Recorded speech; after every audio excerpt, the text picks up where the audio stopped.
नमस्कार। हमारे विशेष कार्यक्रम जनादेश में आप सभी दर्शकों का बहुत बहुत स्वागत है। मैं हूं असीम मिश्रा। जनादेश यानी कि लोकसभा चुनावों की स्पष्ट और निष्पक्ष खबरें बताएंगे क्या रही आज दिन भर की चुनावी सरगर्मियां और चुनावी हलचल। साथ ही साथ जानेंगे दिन भर क्या चले बयानों के तीर और समीकरण किस ओर कर रहे हैं इशारा। तो आइए शुरुआत करते हैं अपना खास कार्यक्रम जनादेश की, लेकिन सबसे पहले नजरें चुनावी सुर्खियों पर। प्रधानमंत्री नरेंद्र मोदी ने पश्चिम बंगाल के वर्धमान, कृष्णानगर और बोलपुर में की जनसभा। टीएमसी, कांग्रेस और इंडी गठबंधन पर तुष्टीकरण और भ्रष्टाचार के लगाए आरोप। झारखंड के सिंहभूम में भ्रष्टाचार को लेकर जेएमएम पर साधा निशाना। रोचक हुआ रायबरेली और अमेठी का रण। रायबरेली सीट से कांग्रेस के राहुल गांधी और बीजेपी उम्मीदवार दिनेश प्रताप सिंह ने किया नामांकन। अमेठी से कांग्रेस उम्मीदवार केएल शर्मा ने भरा पर्चा। केंद्रीय मंत्री और अमेठी से बीजेपी उम्मीदवार स्मृति ईरानी से होगा मुकाबला। अमेठी छोड़ रायबरेली से चुनाव लड़ने को लेकर राहुल गांधी पर बीजेपी ने साधा निशाना। पीएम मोदी ने किया कटाक्ष, कहा डरो मत, भागो मत। स्मृति ईरानी ने कहा हार के डर से प्रॉक्सी उम्मीदवार को मैदान में उतारा। कांग्रेस महासचिव जयराम रमेश ने कहा विचार विमर्श कर बड़ी रणनीति के तहत ही पार्टी ने लिया है फैसला। सभी दलों के दिग्गजों ने प्रचार में झोंकी ताकत। भाजपा के लिए अमित शाह ने कर्नाटक, महाराष्ट्र और गोवा में, तो जेपी नड्डा की गुजरात में उन्होंने किया प्रचार। मल्लिकार्जुन खड़गे और प्रियंका गांधी ने संभाली कांग्रेस की कमान। अखिलेश यादव ने मैनपुरी में किया चुनाव प्रचार। पांचवें चरण के लोकसभा चुनाव के लिए नामांकन दाखिल करने का काम पूरा। कैसरगंज से बीजेपी के करण भूषण सिंह और चांदनी चौक से प्रवीण खंडेलवाल समेत कई प्रत्याशियों ने भरा पर्चा। गुरुग्राम सीट से कांग्रेस के राज बब्बर और उत्तर पश्चिम दिल्ली से उदित राज ने किया नामांकन।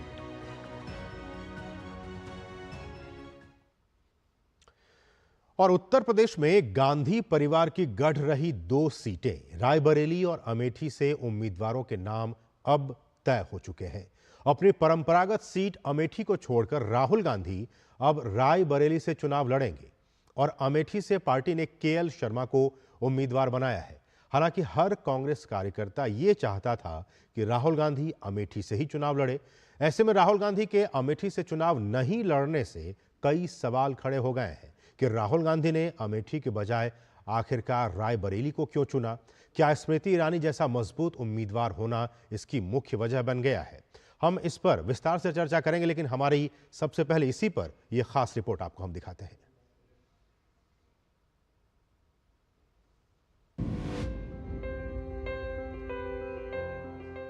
लंबे इंतजार के बाद रायबरेली और अमेठी से कांग्रेस उम्मीदवार के नाम पर चला आ रहा सस्पेंस खत्म तो हुआ, लेकिन कांग्रेस ने अमेठी से पिछला चुनाव हार चुके राहुल गांधी को रायबरेली से और गांधी परिवार के विश्वास पात्र किशोरी लाल शर्मा को अमेठी से मैदान में उतारा। 5वें चरण के नामांकन के अंतिम दिन राहुल गांधी ने रायबरेली से नामांकन किया तो उनके प्रतिद्वंदी बीजेपी उम्मीदवार दिनेश प्रताप सिंह ने भी नामांकन दाखिल किया। अमेठी सीट से कांग्रेस के केएल शर्मा ने भी नामांकन किया, जबकि इस सीट से केंद्रीय मंत्री और बीजेपी उम्मीदवार स्मृति ईरानी पहले ही नामांकन दाखिल कर चुकी हैं। इसके साथ ही यूपी की 2 सबसे हॉट सीट पर मुकाबले की तस्वीर तो साफ हो गई, लेकिन वायनाड से चुनाव लड़ने के बाद रायबरेली से राहुल गांधी के चुनाव लड़ने और अमेठी से नहीं लड़ने को लेकर बयानबाजी भी तेज हो गई है। इस मामले को लेकर प्रधानमंत्री नरेंद्र मोदी ने वर्धमान दुर्गापुर की चुनावी रैली में कांग्रेस नेता राहुल गांधी पर जोरदार कटाक्ष करते हुए कहा कि डरो मत, भागो मत। मैंने पहले ही बता दिया था कि शाहजादे वायनाड में हारने वाले हैं और हार के डर से जैसे ही वायनाड में मतदान समाप्त होगा वो दूसरी सीट खोजने लग जाएंगे। और अब दूसरी सीट पर भी उनके सारे चेले चपाटे कह रहे थे अमेठी आएंगे, अमेठी आएंगे, लेकिन अमेठी से भी इतना डर गए, इतने डर गए, वहां से भागकर अब रायबरेली में खोज रहे हैं रास्ता। ये लोग घूम घूम कर सबको कहते हैं डरो मत। मैं भी आज उन्हें कहता हूं और बड़े जी भर के कहता हूं, अरे डरो मत, भागो मत। केंद्रीय गृह मंत्री और वरिष्ठ भाजपा नेता अमित शाह ने तंज करते हुए कहा कि ये राहुल गांधी को 21वीं बार लॉन्च करने की कोशिश है और इसमें भी सफलता नहीं मिलेगी।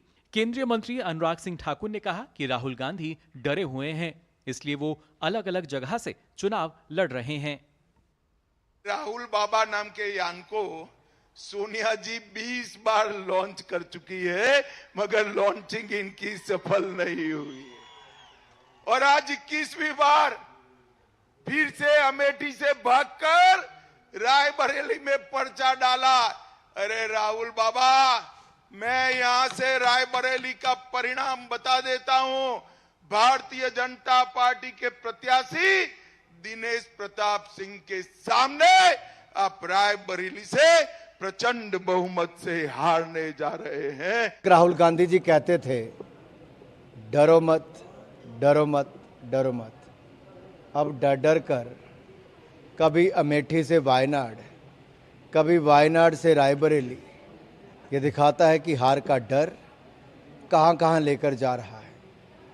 और डर तो इतना कि एक साथ कहीं दोनों ही ना हार जाएं, तो एक ही सीट से लड़ रहे हैं। अमेठी से भाजपा प्रत्याशी स्मृति ईरानी ने कहा कि अमेठी से राहुल गांधी का चुनाव नहीं लड़ना बताता है कि गांधी परिवार ने चुनाव से पहले ही हार स्वीकार कर ली है। वहीं रायबरेली से भाजपा उम्मीदवार दिनेश प्रताप सिंह ने कहा कि रायबरेली के साथ गांधी परिवार ने धोखा किया है और अब जनता इन्हें अच्छे से सबक सिखाएगी। भाजपा की केरल इकाई के अध्यक्ष और वायनाड से बीजेपी उम्मीदवार के सुरेंद्रन ने भी राहुल गांधी पर वायनाड की जनता से धोखा करने के आरोप लगाए। अमेठी से गांधी परिवार का ना लड़ना इस बात का संकेत है कि कांग्रेस पार्टी चुनाव में एक वोट पड़ने से पहले ही अमेठी से अपना हार स्वीकार कर चुकी है, क्योंकि अगर उन्हें लगता कि यहाँ जीत की कोई भी गुंजाइश है तो वो यहाँ से लड़ते, अपने प्रॉक्सी को ना लड़ाते। रायबरेली के साथ सोनिया गांधी ने धोखा किया, प्रियंका गांधी ने धोखा किया और जिनको अमेठी से प्रत्याशी बनाया उन्होंने धोखा दिया। रायबरेली की जनता ने सोनिया गांधी को सांसद चुना। सोनिया गांधी ने अपना प्रभारी बना करके पावर डेलीगेट कर दिया प्रियंका गांधी के हाथों में। प्रियंका गांधी ने अपने पावर डेलीगेट कर दिए किशोरी लाल शर्मा के हाथों में। 10 सालों में न सोनिया गांधी रायबरेली वासियों को मिली, न प्रियंका गांधी मिली और ना ही किशोरी लाल शर्मा मिले। रायबरेली के लोग बड़ी बेसब्री से इन नकली गांधियों का इंतजार कर रहे थे, ये आ गए हैं। अब रायबरेली इनको अच्छे से सबक सिखाएगी। During election time, what we said, it is true now. Our stand is vindicated. Rahul Gandhi betrayed Wayanad people. He said in Wayanad that Wayanad is my family and my second home is Wayanad. Now he selected Raebareli. This time Wayanad and Raebareli he will lose. Definitely Rahul Gandhi will lose in Wayanad and he will not win in Raebareli also। सवाल ये भी उठ रहा है कि आखिर क्या वजह है कि राहुल गांधी ने अमेठी के बजाय रायबरेली सीट को चुना। जनादेश डेस्क, डीडी न्यूज।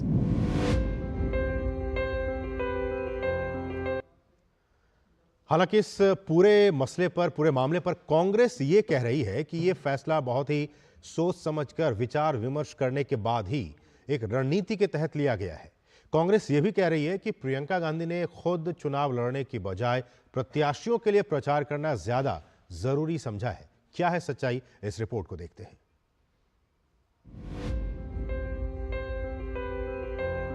रायबरेली से राहुल गांधी के चुनाव लड़ने और अमेठी से नहीं लड़ने को लेकर कांग्रेस की प्रतिक्रिया भी सामने आई है। इस पूरे मामले में कांग्रेस की प्रतिक्रिया भी सामने आई। इन सीटों पर प्रियंका गांधी के नाम की भी चर्चा चल रही थी। प्रियंका गांधी ने अमेठी से केएल शर्मा को सही विकल्प बताया और कहा कि वे लंबे समय से अमेठी का कामकाज संभालते रहे हैं और उन्हें यहां के हर इलाके और हर गली की बेहतर जानकारी है। कांग्रेस महासचिव जयराम रमेश ने एक्स पर अपनी प्रतिक्रिया दी है। बहुत अच्छी चॉइस है। बहुत समय से शर्मा जी संभाल रहे हैं अमेठी को। 99 से जब पहले चुनाव का संचालन हमने किया था तो हम दोनों ने साथ में किया था। अमेठी का हर गांव के हर गांव को जानते हैं, हर गली को जानते हैं। बहुत अच्छा रहेगा। उन्होंने लिखा कि राहुल गांधी के रायबरेली से चुनाव लड़ने की खबर पर बहुत सारे लोगों की बहुत सारी राय हैं, लेकिन वो राजनीति और शतरंज के मंजे हुए खिलाड़ी हैं और सोच समझकर दांव चलते हैं। ऐसा निर्णय पार्टी के नेतृत्व ने बहुत विचार विमर्श करके बड़ी रणनीति के तहत लिया है। इस निर्णय से बीजेपी और उनके समर्थक धराशायी हो गए हैं। उन्होंने आगे लिखा कि रायबरेली सिर्फ सोनिया गांधी की नहीं बल्कि खुद इंदिरा गांधी की सीट रही है। ये विरासत नहीं, जिम्मेदारी है, कर्तव्य है। रही बात गांधी परिवार के गढ़ की, तो अमेठी रायबरेली ही नहीं, उत्तर से दक्षिण तक पूरा देश गांधी परिवार का गढ़ है। कांग्रेस के वरिष्ठ नेता और राजस्थान के पूर्व मुख्यमंत्री अशोक गहलोत ने कहा कि इससे पूरे देश में अच्छा संदेश गया है और कांग्रेस के कार्यकर्ताओं में काफी उत्साह है। वहीं अमेठी से कांग्रेस उम्मीदवार बनाए जाने पर किशोरी लाल शर्मा ने पार्टी के शीर्ष नेतृत्व का शुक्रिया अदा किया है।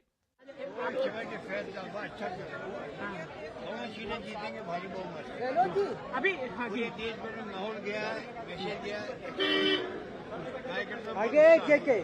मैं खड़गे जी का, सोनिया जी का, राहुल जी का, प्रियंका जी का हृदय से धन्यवाद देता हूं कि उसने मेरे जैसे छोटे कार्यकर्ता को इतनी बड़ी जो उनकी पारिवारिक सीट है उसकी जिम्मेवारी मेरे को दिया है।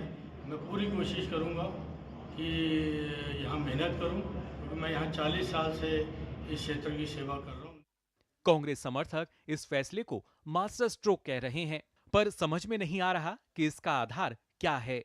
हाई प्रोफाइल रायबरेली सीट पर भाजपा प्रत्याशी दिनेश प्रताप सिंह लगातार दूसरी बार गांधी परिवार के सामने होंगे। 2019 में दिनेश प्रताप सिंह सोनिया गांधी से 1,64,178 मतों से हार जरूर गए थे, लेकिन उन्होंने सोनिया गांधी के जीत के अंतर को कम कर दिया था। वहीं अमेठी सीट पर केंद्रीय मंत्री स्मृति ईरानी ने पिछले चुनाव में राहुल गांधी को हराकर कांग्रेस के इस दुर्ग में कमल खिला दिया था और इस बार भी वो बीजेपी की उम्मीदवार हैं। ऐसे में देखना होगा कि अमेठी में कांग्रेस के किशोरी लाल शर्मा स्मृति ईरानी को कितनी मजबूत चुनौती दे पाते हैं। जनादेश desk, DD news.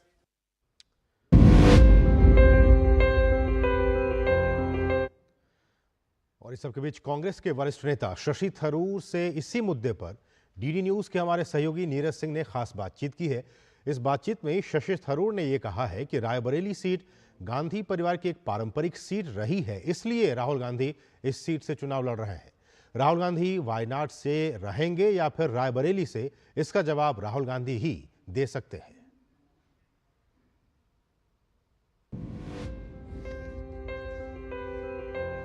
Rahul Gandhi Wayanad से अब रायबरेली से चुनाव लड़ रहे हैं। भारतीय जनता पार्टी लगातार अटैक भी कर रही है और लगातार ये कह भी रहे हैं कि राहुल गांधी कहते थे कि डरना नहीं है, लेकिन बीजेपी कह रही है कि वो वायनाड छोड़ के रायबरेली भाग आए। नहीं, वायनाड तो वो जीत गए हैं, हमें कोई शक नहीं है। वोट तो हो चुका है पिछले हफ्ते और सारे ऑब्जर्वर्स कह रहे हैं कि आराम से जीत जाएगा। लेकिन रायबरेली उनकी परिवार में एक सीट रहा, बहुत सेंटिमेंटल बंधन है उनके साथ। उनका दादाजी भी वहाँ से जीते 1950s में, तो ये छोटी सी बात नहीं है कि इस किस्म के ये छोड़ने का। मेरे ख्याल में परिवार ने तय किया होंगे कि सोनिया जी भी राज्यसभा गई है और ये सीट परिवार का कोई पकड़ के रखना चाहिए, इसलिए राहुल जी उस तरफ जा रहे हैं। मुझे इसमें कोई आश्चर्य की बात नहीं देखता हूँ। लेकिन अमेठी के लोग इंतजार कर रहे थे कि राहुल गांधी अमेठी से चुनाव लड़ें, लेकिन अमेठी में वो लोग तय कि किशोरी लाल शर्मा जी काफ़ी है जीतने के लिए। स्मृति ईरानी जी 5 साल में क्या किया है अमेठी के लिए, ये लोग पूछ रहे हैं ना। तो एक कांग्रेस उम्मीदवार जीत जाएंगे वहाँ। लेकिन अगर वायनाड या रायबरेली दोनों जीतेंगे तो कोई एक सीट छोड़ेगी, तो उस जनता के लिए कम से कम ये अच्छा नहीं रहेगा। वो तो मैं तो थोड़ी तय करने वाला हूँ, राहुल जी को पूछिए जून 4 के बाद। धन्यवाद। तो ये थे हमारे साथ शशि थरूर जी, जो बता रहे थे कि जो कांग्रेस पार्टी है किन इश्यूज को लेकर चुनावी मैदान में है। रायबरेली पर राहुल गांधी की सीट को लेकर उन्होंने कहा कि वो परिवार की सीट है और ये निर्णय उन्होंने लिया है कि वो सीट पर चुनाव लड़ें। कैमरामैन मोहित उइके के साथ Neeraj Singh, DD news, Goa.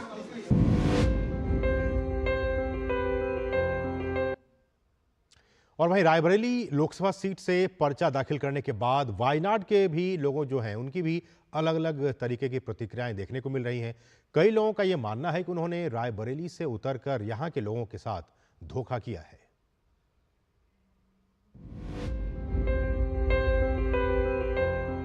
In the recent Lok Sabha election, Rahul Gandhi promised the people of Wayanad that he would be their voice, their champion, and their voice in the houses of parliament.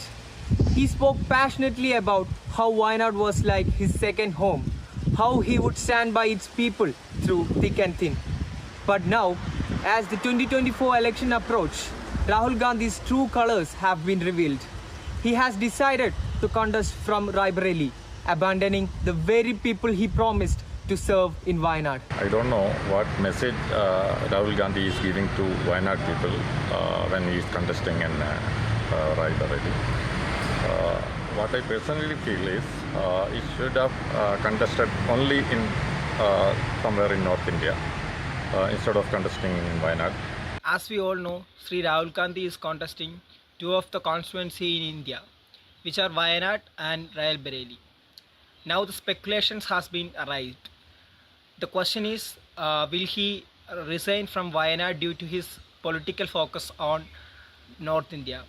The candidacy in both constituency has driven anxiety and dilemma among the people of Wayanad.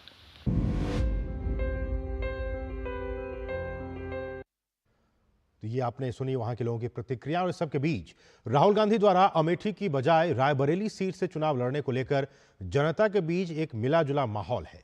कुछ लोगों का यह कहना है कि राहुल गांधी हार के डर से अमेठी छोड़कर रायबरेली चले गए हैं।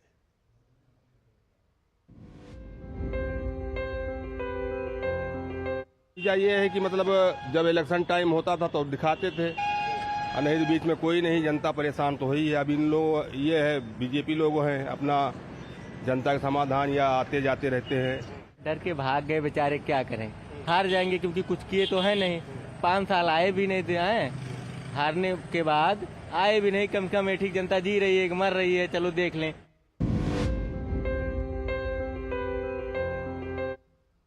और आपको बता दें कि अमेठी और रायबरेली लोकसभा क्षेत्रों में जो कांग्रेस का जो एक ग्राफ है वो लगातार बीते चुनावों में भी हमने देखा वो गिरता ही जा रहा है।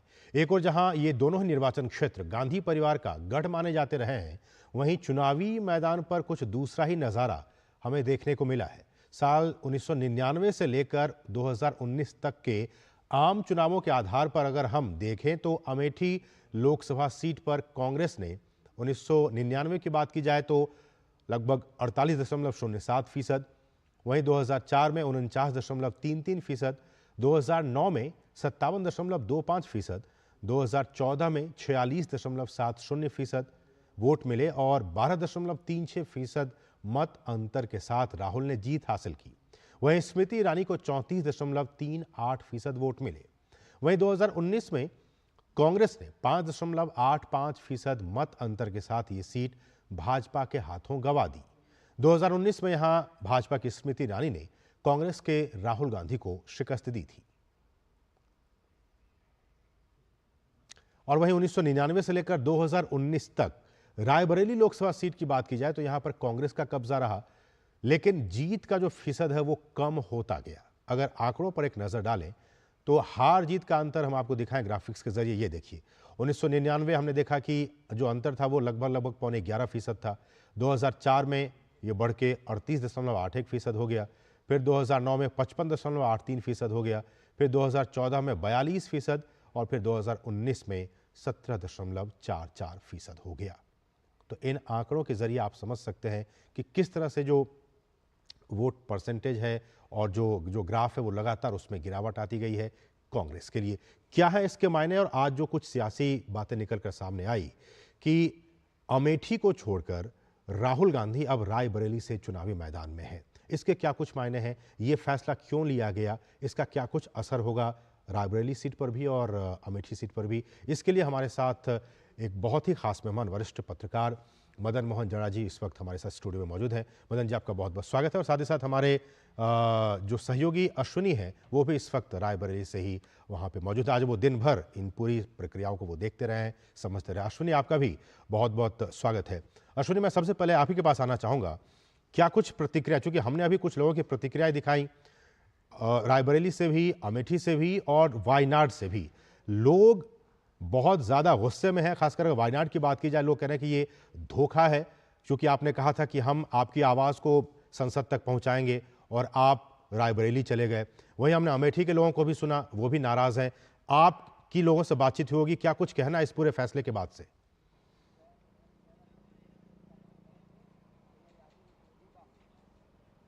आसिफ, देखिए, बात एकदम सही है।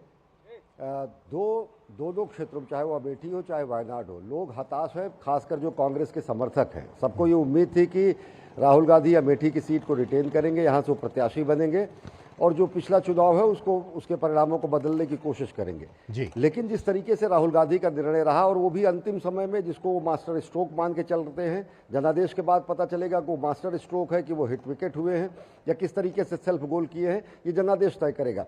लेकिन ये तय है कि फाइनली अंतिम तरीके से अमेठी को गांधी परिवार ने बाय बाय बोल दिया। किसी तरीके से 2019 का जो पराजय रही, उसका शायद दंश या फिर उसकी जो प्रतिक्रिया है राहुल गांधी के मन में इतना ज़्यादा रही कि राहुल गांधी न्याय यात्रा के दौरान ही केवल अमेठी पहुंचे और एक बार और पहुंचे थे। 5 साल वो कहीं भी जाने की उन्होंने कोशिश नहीं की। रायबरेली सीट जो है, क्योंकि फिरोज गांधी से लेकर इंदिरा गांधी होते हुए सोनिया गांधी, और इस तरीके से माना जाता है कि गांधी परिवार का कहीं पे उनका होल्ड अच्छा है, इसलिए जो असुरक्षा भाव थी उस असुरक्षा भाव को समाप्त करने के लिए और श्योर शॉट सीट मानते हुए उन्होंने ये कोशिश की कि हम रायबरेली से करेंगे।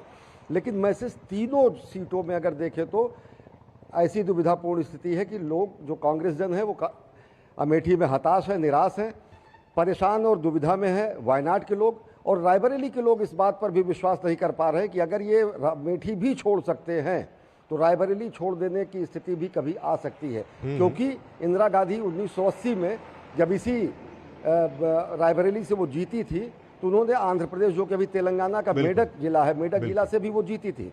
80 की सीट इंदिरा गांधी ने रायबरेली की जीती हुई सीट छोड़कर मेडक की सीट को स्वीकार किया था। आगे की स्थितियां क्या होंगी, हार जीत का आकलन करना भी बहुत प्रीमेच्योर है, लेकिन मतदाता दुविधा में है, कांग्रेस जन हताशा में है, और जो गुणागणित राजनीतिक पंडित हैं वो ये नहीं समझ पा रहे कि ये कौन सी ऐसी दूर की कौड़ी है जिसको लोग सब ऐसा बता रहे हैं कि बड़ा दूरगामी प्रभाव डालेगा। इसका दूरगामी प्रभाव आने वाले विधानसभा चुनावों में भी, आगे के उत्तर प्रदेश के चुनाव में भी होगा, और कांग्रेस के रिवाइवल की जो संभावना कहीं दिख रही थी वो भी अब क्षीण पड़ती हुई दिख रही है।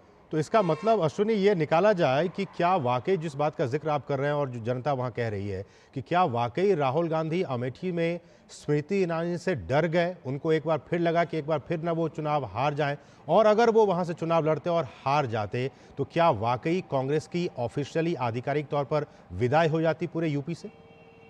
इस डर से उन्होंने रायबरेली को चुना। हाँ असीम, जिस तरीके से उनको 55,000 से ज़्यादा वोटों से पिछली बार स्मृति ईरानी ने शिकस्त दी थी, वो उनके लिए अप्रत्याशित था। वो सोच ही नहीं सकते थे कि अमेठी में हम हार सकते हैं। लेकिन उसके लिए जनता से संवाद होना, या जनता के बीच होना, या फिर जनता के लिए काम करना, या फिर जो एटीट्यूड की प्रॉब्लम है, कहीं ना कहीं एक ऐसा एटीट्यूड प्रॉब्लम है इस परिवार में कि आम जनता के लिए वो काम करते हैं, लेकिन आम जनता से उनका जो इमोशनल कनेक्ट होता है, जो आम स्थानीय नेता का होता है। जैसे मैं रायबरेली की बात करूं, रायबरेली से जो बीजेपी प्रत्याशी हैं दिनेश प्रताप सिंह हैं। दिनेश प्रताप सिंह स्थानीय हैं, शादी हुआ, ब्याह हुआ, ज़रूरत हुई, थाना हुआ, पुलिस हुआ, कहीं के यहाँ कोई बीमारी हुई, कोई सहायता हुआ, लोग आसानी से उनके पास जाते हैं और उनसे कनेक्ट कहीं अपने को पाते हैं कि हम हमारी किसी भी अच्छी बुरी स्थिति में वो खड़े हैं। अब उसके लिए कोई बेटी का निमंत्रण दे दे, राहुल गांधी या सोनिया गांधी या फिर इस गांधी परिवार को, हर आदमी जाके दिल्ली नहीं दे सकता है। यानी साफ तरीके से ये है कि बड़े बड़े नेताओं का, जो उनके मैनेजर्स हैं, उनका संबंध हो सकता है अच्छा हो, लेकिन आम जनता उस तरीके से नहीं जुड़ पाती है। अमेठी की बात मैं एक बार ज़रूर करूँगा। बहुत बड़ा कन्फ्यूजन है लोगों को कि किशोरीलाल शर्मा वहाँ पर कुछ कर पाएंगे। किशोरीलाल शर्मा कभी नेता नहीं रहे हैं। किशोरीलाल शर्मा एक मैनेजर जैसी स्थिति में रहे हैं, गांधी परिवार के वहाँ पर कार्यकर्ता के रूप में रहे हैं, गांधी परिवार और जनता के बीच वो सेतु का कार्य किए हैं, और उसका अर्थ ये नहीं होता कि वो कभी नेता रहे हैं। किशोरीलाल शर्मा से बड़े बड़े स्थानीय नेता वहां पर हैं, भूतपूर्व विधायक, भूतपूर्व सांसद, उसके बाद जिला पंचायत सदस्य, जिला पंचायत अध्यक्ष, बहुत सारे। और अमेठी रायबरेली का तो प्रचलन है कि यहाँ का हर कोई नेता अपने को मान के चलता है। बिल्कुल। अश्विनी, किशोरीलाल के सामने तो अपने को नेता साबित करने की चुनौती है, और उससे बड़ी चुनौती है कद्दावर नेता से आमने सामने दमखम से लड़ने की। ठीक है, आप तो बने रहिए। हम एक छोटा सा कमेंट ले लेते हैं अपने वरिष्ठ पत्रकार जो हमारे साथ स्टूडियो में मौजूद, उसके बाद हम एक ब्रेक पे जाएंगे। मदन मोहन जड़ा जी हमारे साथ बने हुए। मदन जी, आपको क्या लगता है, एक वरिष्ठ पत्रकार, आप तमाम चीज़ों को जानते और समझते हैं, राहुल गांधी का ये फैसला, कांग्रेस कह रही है कि हम बहुत ही सोच समझ कर ये फैसला लिए हैं कि राहुल गांधी को अमेठी से नहीं बल्कि रायबरेली से चुनावी मैदान में उतारा जाए, इसके पीछे आपको क्या लगता है, क्या कारण है? देखिए, दो बातें साफ हैं। पहली बात तो यह है कि राहुल गांधी बिल्कुल भी ये नहीं चाहते थे कि कोई ऐसी स्थिति फिर से आए, उन्हें असहज होना पड़े कि दोबारा हार की नौबत आए। एक तो जो पहला सवाल मुझे लगता है यही रहा होगा माइंड में कि ऐसी सीट से लड़ा जाए जो सुरक्षित हो। मीन्स वो हार के डर से? हाँ, निश्चित रूप से। आप जैसे बीजेपी कह रही डर के भागे, मैं ये तो नहीं कहूँगा डर के भागे, लेकिन एक बड़े नेता के दिमाग में रहता है कि एक बार हार चुका, ऐसा ना हो कि ये स्थिति दोबारा आ जाए, दोबारा नहीं आए। जबकि उनके पास दूसरी सीट का विकल्प ऑलरेडी यहाँ पर था, रायबरेली के रूप में। अब यहाँ पर गांधी परिवार से जुड़ी 2 सीटें खाली हैं, लेकिन चुनाव लड़ने वाले एक ही हैं। एक सीट ज़्यादा सुरक्षित मानी जा रही है, एक सीट थोड़ा कम सुरक्षित मानी जा रही है। तो मुझे लगता है कि कोई भी जो चयन करेगा, जो ज़्यादा सुरक्षित सीट है उस पर चयन करेगा। लेकिन जिस बात का जिक्र अश्विनी कह रहे हैं कि वहाँ के लोग ये कह रहे हैं कि क्या गारंटी है, जैसे उन्होंने अमेठी छोड़ दिया, हो सकता है रायबरेली भी छोड़ दें। ये इस बात पर निर्भर करता है कि जो केरल में क्या रिजल्ट रहते हैं। केरल की अपनी सीट तो राहुल गांधी बिल्कुल जीतेंगे, लेकिन पिछली बार हमने देखा था कि जब राहुल गांधी वायनाड गए थे तो उनके जाने का वहाँ पर इतना अच्छा असर हुआ था कि जो कांग्रेस और उसके सहयोगी पार्टियां थी, उन्होंने 20 में से 19 सीटें जीत ली थी। क्या वो इम्पैक्ट राहुल गांधी का अभी भी केरल में और साउथ में अभी भी होता है? इस बार भी उन्होंने कहा तो वो तो जीत ही रहे हैं। नहीं, वो जीत रहे हैं, लेकिन सवाल है सिर्फ एक सीट से मतलब नहीं। यहाँ पर है कि वहाँ केरल की 20 में से कांग्रेस कितनी सीटें जीतती, कांग्रेस या उसके सहयोगी दल कितनी सीटें जीत पाते हैं। अगर इस बार भी 18-19 सीटें जीतते हैं तो ये माना जाएगा कि साउथ में राहुल गांधी जी का बहुत अच्छा असर हो रहा है। तो ऐसी स्थिति में वो कोशिश ये करेंगे कि साउथ की सीट पर इस्तीफा नहीं दें, वायनाड से वो बने रहें। और अगर रायबरेली से वो छोड़ते हैं तो मुझे लगता है कि रायबरेली पे वो तभी छोड़ेंगे जब एक भरोसेमंद कोई का उम्मीदवार या कोई अपने परिवार का ही दूसरा उम्मीदवार वहाँ पे उपचुनाव के लिए। एक छोटी सी टिप्पणी, समय की कमी है जी। कांग्रेस ये कह रही है कि हमारी स्ट्रेटजी ये है, और कुछ जानकार ये भी कह रहे हैं कांग्रेस के सूत्र के हवाले से कि रायबरेली से चुनावी मैदान में राहुल गांधी हैं, वो अगर यहाँ से जीत जाते हैं, इस बार वायनाड से भी जीत जाते हैं और यहाँ से भी जीत जाते हैं, तो फिर वो वायनाड वाली सीट को रिटेन करेंगे, रायबरेली सीट को वो गिव अप कर देंगे और वहाँ से उपचुनाव होगी। उपचुनाव होगा तो उसमें प्रियंका गांधी चुनावी मैदान में आएंगी, वो जीतेंगी और इस तरह से माँ और दोनों बच्चे, माने बेटा और बेटी, दोनों संसद तक पहुंचेंगे। ये स्ट्रेटजी है कांग्रेस की। जरा जी। जी हाँ, बिल्कुल निश्चित रूप से मैं भी यही बात कह रहा हूँ, क्योंकि वहाँ पे उपचुनाव करवाया जाएगा, राहुल गांधी वहाँ से हट जाएंगे, रिटेन करेंगे वायनाड सीट को ही, और वहाँ से प्रियंका गांधी को निश्चित रूप से अगर वहाँ पर कोई एंट्री होगी तो गांधी परिवार की फैमिली की होगी या बहुत भरोसेमंद आदमी की होगी। दूसरी जो बात, अगर अमेठी की बात है, अमेठी में जो उम्मीदवार उन्होंने उतारा है, जैसे आपने कहा कि बहुत अच्छे उम्मीदवार भी वहाँ पर थे, लेकिन सिर्फ के.एल. शर्मा को इसलिए वहाँ पर उतारा गया क्योंकि वो इनके भरोसे के आदमी। ऐसा उम्मीदवार न उतारें कि अभी उम्मीदवार तो उतार दिया, नामांकन के बाद फिर बीजेपी में शामिल हो गया, तो मुझे लगता है ये भी एक डर रहा होगा। इसलिए किसी और लीडर को न देके एक ऐसे आदमी को वहाँ पर टिकट दिया गया जो उनके भरोसे का आदमी था। ठीक है, वो स्मृति ईरानी की तुलना में कोई वो बड़े नेता नहीं है, वो बहुत एक छोटे कार्यकर्ता है, लेकिन भरोसे के आदमी है। ठीक है, हम एक बहुत ही छोटे से ब्रेक के लिए रुकेंगे और ब्रेक के बाद जब वापस आएंगे तो और भी कुछ जो कहानियां हैं, जो स्टोरीज है, वो आपको दिखाएंगे इलेक्शन से जुड़ी हुई। लेकिन रुकेंगे यहाँ बहुत ही छोटे से ब्रेक के लिए। आप देखते रहिए डीडी न्यूज। जिन्होंने यूज किया है वो जानते हैं असली हींग का स्वाद। MDH सुपर हींग, शुद्धता का असली तड़का। MDH। राहुल जी, कहाँ भागे जा रहे हो इतनी बारिश में? अरे पापा, बस वोट डाल के आया। बेटा मौसम देख, अभी जाना जरूरी है क्या? पापा, पहले बरसात के समय कैसे कच्चे मकान में सब पानी पानी हो जाता था, अब जिसने हमें पक्की छत दी है उसे वोट भी तो भाग के जाके देना होगा ना। तो आप भी चलो ना मेरे साथ। हाँ, चल रहा हूँ, चल। जिसकी गारंटी ने जिंदगी संवारी, उसको वोट देने की गारंटी हमारी। कमल का बटन दबाएं, भाजपा को जिताएं। Delivery boy has picked your order. अरे भाई, पता है भूख लगी है। 30 मिनट का मैसेज नोटिफिकेशन आया था ना। मैसेज के सारे थोड़ी बैठ सकते हैं। कल आपने कुछ शेयर्स बेचे थे ना? हाँ, तो चेक किया? मैसेज आया तो था। सिर्फ मैसेज काफी नहीं है। आप शेयर मार्केट में कोई भी ट्रांजैक्शन करते हैं ना, तो स्टॉक एक्सचेंज से आए SMS या ईमेल को अपने डीमैट अकाउंट और बैंक स्टेटमेंट के साथ भी टैली कीजिए। बेटा भूख में ना दिमाग बंद हो जाता है। सोचकर समझकर इन्वेस्ट कर। यकीन है खुद पर है नाज। सुनती हूँ अपने मन की आवाज। कभी शर्मीली तो कभी हूँ जाबाज। रुकना मेरी आदत नहीं, थमना मेरी चाहत नहीं। मैं हूँ नारी, यही मेरा अंदाज। हर जिम्मेदारी मैं बखूबी निभाती हूँ। वोट दे प्राउड वोटर कहलाऊंगी। पूरे देश संग चुनाव का पर्व मनाऊंगी। मेरे पापा का लाखों का हेल्थ इंश्योरेंस क्लेम पूरा रिजेक्ट हो गया, लेकिन कुछ ही दिनों में पॉलिसी बाजार ने हेल्थ इंश्योरेंस कंपनी से हमारा क्लेम फिर से रिव्यू करवाया और क्लेम का सारा पैसा हमारे अकाउंट में आ गया। पॉलिसी बाजार पे 1 करोड़ का हेल्थ इंश्योरेंस सिर्फ 390 रुपए महीने से शुरू। अब छोलिया हो या लोबिया, सफेद चने या काले चने, सब कुछ मजेदार बने।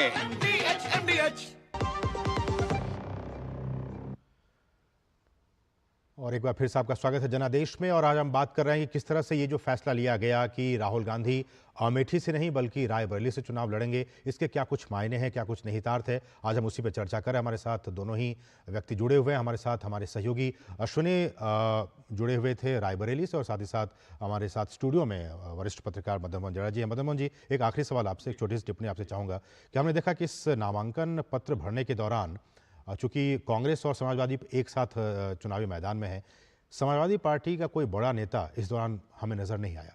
इसके पीछे आपको लगता है कोई कारण? मुझे लगता है कि इसमें कोई आश्चर्य की बात नहीं है, क्योंकि कांग्रेस के इतने बड़े बड़े लीडर वहाँ पे मौजूद थे। तो मुझे लगता है कि शायद कोई दूसरी व्यस्तता इसकी वजह रही होंगी, क्योंकि कोई हाँ, क्योंकि राहुल गांधी का ये जो कार्यक्रम है अचानक तय हुआ है, कल रात तक, क्योंकि सुबह ही तय हुआ है कि क्या होना है। तो इसमें कोई मुझे लगता है कोई टकराव या ऐसी अंदर कोई बात, ऐसा मुझे नहीं लगता है।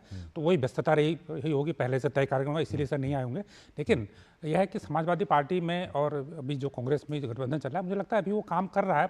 जमीन पर करेगा कि नहीं करेगा मुझे नहीं पता, लेकिन अभी उसमें कोई दिक्कत नहीं है। कार्यकर्ता तो मौजूद थे, लेकिन बड़े नेता कोई थे नहीं। चलिए, बहुत बहुत शुक्रिया मदन मोहन जी, आप हमारे साथ इस विषय पर बातचीत की, आप स्टूडियो में आए, आपका बहुत बहुत शुक्रिया। Thank you. बढ़ेंगे आगे और बात करेंगे कुछ दूसरी अहम खबरों की। प्रधानमंत्री ने शुक्रवार को पश्चिम बंगाल और झारखंड में जनसभाओं के दौरान टीएमसी, कांग्रेस और लेफ्ट पर जमकर हमले किए। उन्होंने नागरिकता संशोधन कानून को लेकर विपक्ष के दुष्प्रचार पर भी हमला बोला। इसके अलावा उन्होंने झारखंड मुक्ति मोर्चा और कांग्रेस में घोटालों की रेस की भी बात कही। चुनावी रण में भाजपा के प्रचार अभियान को और धार देते हुए प्रधानमंत्री ने शुक्रवार को पश्चिम बंगाल और झारखंड में धुआंधार जनसभाएं की। पीएम ने बंगाल के बर्धमान, दुर्गापुर, कृष्णानगर और बोलपुर की विशाल जनसभाओं में टीएमसी, कांग्रेस और लेफ्ट पर जमकर हमले किए। झारखंड के सिंहभूम में भी इंडी गठबंधन उनके निशाने पर रहा।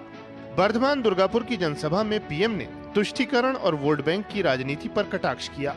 पीएम ने टीएमसी नेता द्वारा हिंदुओं को नदी में बहा देने के आपत्तिजनक बयान की भी आलोचना की। पीएम ने पूछा कि तुष्टीकरण के लिए आखिर बंगाल में ऐसा हाल क्यों बना दिया गया है।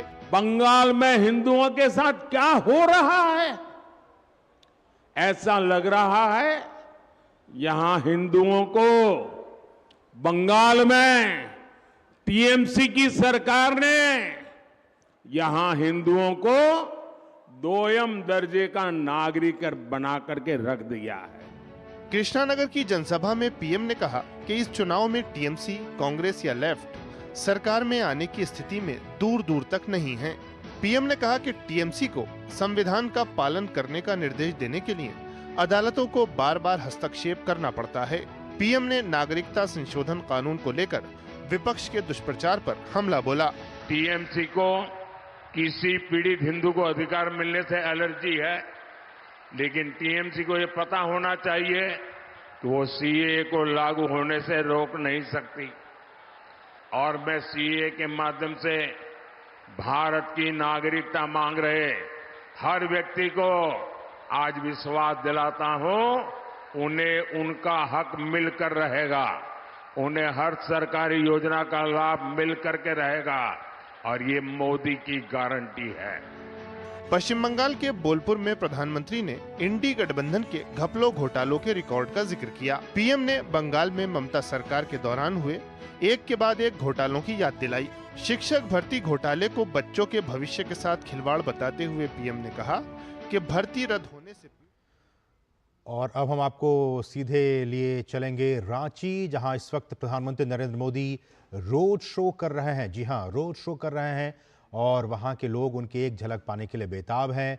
रांची में अगले चरणों में वहां पे चुनाव होने वाले हैं और इसी दौरान मतदाताओं को अपने पक्ष में करने के लिए प्रधानमंत्री इस वक्त रोड शो कर रहे हैं। आप देख सकते हैं उनके साथ रांची लोकसभा सीट से जो उम्मीदवार हैं बीजेपी के, वो उनके साथ मौजूद हैं और प्रधानमंत्री हाथ हिलाकर सभी का अभिवादन स्वीकार करते हुए सड़क के दोनों ही तरफ झारखंड की राजधानी रांची है। आप देख सकते हैं इन तस्वीरों में प्रधानमंत्री नरेंद्र मोदी रोड शो के जरिए चुनाव प्रचार करते हुए। बहुत ही महत्वपूर्ण और ये सीट चूंकि रांची लोकसभा सीट है और हम आपको इस रोड शो के जरिए और इसके बैकग्राउंड में हम आपको ये जानकारी दे दें कि झारखंड की जो ये रांची लोकसभा सीट है जहां की इस वक्त प्रधानमंत्री नरेंद्र मोदी रोड शो कर रहे हैं, यहाँ लगभग हर चुनाव में बीजेपी और कांग्रेस में ही सीधे तौर पर टक्कर होती रही है। 2014 की बात की जाए जब प्रधानमंत्री पहली बार प्रधानमंत्री बने, फिर 2019 चुनाव की बात की जाए, लोकसभा चुनाव की बात की जाए, इन दोनों ही चुनावों में यहाँ बीजेपी ने कांग्रेस को शिकस्त देकर अपना दबदबा बरकरार रखा था। और फिर 2024 लोकसभा का चुनाव इस साल अब से कुछ ही दिनों के बाद वहाँ पे झारखंड में खासकर रांची में चुनाव होने वाले। हमारे साथ हमारे सहयोगी भी वहाँ मौजूद हैं, इन तमाम चीज़ों को देख रहे हैं, समझ रहे हैं। दिवाकर हमारे साथ मौजूद हैं। दिवाकर, जैसा कि हमने कहा कि 2014 की बात की जाए, 2019 की बात की जाए, बीजेपी और कांग्रेस के बीच में सीधी टक्कर रही है और इन दोनों चुनावों में खासकर अगर मैं रिसेंट पास्ट की बात करूं तो बीजेपी ने यहाँ पे कांग्रेस को हराकर यहाँ से अपने सांसद को लोकसभा में भेजा है। ऐसे में प्रधानमंत्री खुद इस वक्त वहाँ पे मौजूद हैं, रोड शो कर रहे हैं। क्या कुछ लोगों की प्रतिक्रिया और किस तरह से ये जो रोड शो है वो इस वक्त चल रहा है? देखिए, निश्चित तौर पर इस रोड शो को लेकर खासा उत्साह झारखंड के लोगों में है, क्योंकि झारखंड में जो चुनाव है वो चौथे चरण, पांचवें चरण, छठे चरण और सातवें चरण में हो रहा है। और जहां प्रधानमंत्री का ये रोड शो हो रहा है, ये राजधानी रांची है और यहाँ पर छठे चरण में चुनाव होना है रांची संसदीय क्षेत्र में। अब हम थोड़ी सी बात करें कि किस तरीके से प्रधानमंत्री का ये रैली आगे बढ़ता जा रहा है और ये जो रोड शो हो रहा है ये एकदम रांची के हृदय में बसा हुआ भारत माता चौक है और यहाँ से रातू रोड तक ये रोड शो प्रधानमंत्री का होना है। जो आप देख रहे हैं कि खुली जीप में प्रधानमंत्री अपने कमल के निशान के साथ हाथ में लिए हुए लोगों का अभिवादन स्वीकार कर रहे हैं और धीरे धीरे जो उनका कारवां है वो आगे बढ़ता जा रहा है और लगातार लोगों की तरफ से प्रधानमंत्री की जयकारे और फूल की बारिश लगातार दोनों तरफ, सड़कों की दोनों तरफ लोगों का हुजूम उमड़ पड़ा है। भीषण गर्मी और हीट वेव होने के बावजूद जिस तरीके से दोपहर के बाद से ही सड़कों पर प्रधानमंत्री को देखने के लिए लोगों की लंबी लंबी कतार देखने को मिल रही थी, तो उसका आप कह सकते हैं कि प्रधानमंत्री का जो क्रेज है वो निश्चित तौर पर राजधानी रांची में देखने को मिल रहा है और स्वागत के लिए भारी संख्या में लोगों का हुजूम उमड़ा है। दोनों ओर सुरक्षा को लेकर बैरिकेडिंग भी की गई है, तो इस तरह के तमाम इंतजाम यहाँ पर किए गए हैं और लगातार जो है वो प्रधानमंत्री के कटआउट को लेकर लोग खड़े हैं और प्रधानमंत्री के जयकारे लगा रहे हैं। तो आप समझ सकते हैं, चाहे वो बच्चे हो, बुजुर्ग हो, महिलाएं काफी संख्या में यहाँ पर दिख रही हैं कि किस तरीके से वो प्रधानमंत्री का अभिवादन करने के लिए यहाँ पर पहुंची है। तो हम निश्चित तौर पर कह सकते हैं कि प्रधानमंत्री को लेकर एक गजब का उत्साह यहाँ पर देखने को मिल रहा है। जगह जगह पर लोग जो है, क्योंकि अब शाम का समय भी हो गया है, तो लोग मोबाइल लाइट के जरिए भी प्रधानमंत्री का अभिवादन कर रहे हैं। लोग एक साथ मोबाइल की लाइट जला रहे हैं और उसके बाद एक तरीके से प्रधानमंत्री का वो वेलकम कर रहे हैं। प्रधानमंत्री नरेंद्र मोदी आज सबसे पहले जब झारखंड पहुंचे थे तो उन्होंने सिवुम में, जो सिवुम संसदीय सीट है, वहां के चाईबासा में उन्होंने एक पब्लिक रैली की और उसके बाद वो रांची पहुंचे। प्रधानमंत्री का 2 दिन का झारखंड का दौरा है और वो रात में आज यही राजभवन में जो हम कह सकते हैं प्रवास करेंगे और उसके बाद कल जो चौथे चरण में जिन 2 सीटों पर चुनाव होना है, पलामू और लोहरदगा, वहां पर भी कल एक जनसभा को संबोधित करेंगे। पहले प्रधानमंत्री पलामू पहुंचेंगे और उसके बाद फिर वो लोहरदगा संसदीय क्षेत्र का जो इलाका है वो गुमला जिला में भी पड़ता है। तो गुमला जिले के सिसई में भी प्रधानमंत्री एक जनसभा को संबोधित करेंगे। तो आप समझ सकते हैं कि प्रधानमंत्री जो चौथे चरण में झारखंड की 4 सीटों पर चुनाव हो रहा है, चाईबासा, पलामू, लोहरदगा और खूंटी, उसको एक तरीके से इस 2 दिनों के दौरे के जरिए चारों कंस्टिट्यूएंसी को उन्होंने एक तरीके से टैकल किया है